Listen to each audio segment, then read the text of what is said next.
presented by KRS Music. चाट खिलेबो chow mein चाट खिलेबो चाट खिलेबो चल गे छौरी चैता के मेला लगाना में लागल छ भीड़ लमरेला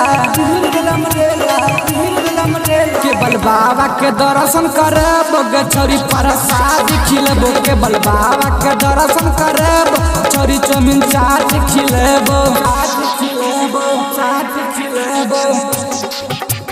चाट खिलेबो चाट खिलेबो लगाना में लागल छ भीड़ लमरेला केवल बाबा के महिमा छै गे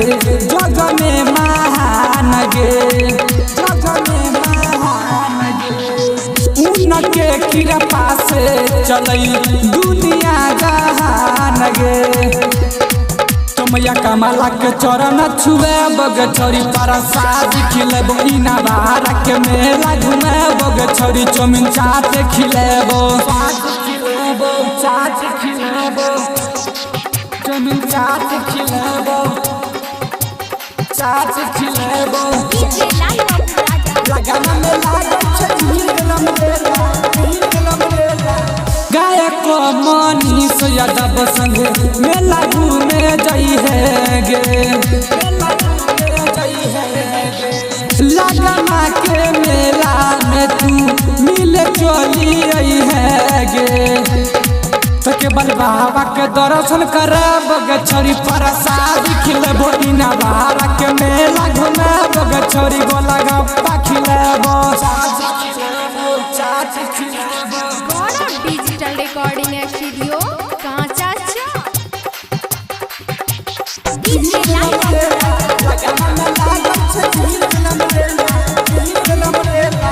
राइटर अमित संगे जाले होके हो तैयारी राजा अमित संगे जाले होके हो तैयारी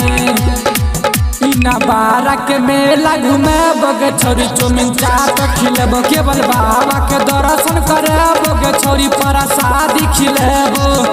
डिजिटल रिकॉर्डिंग स्टूडियो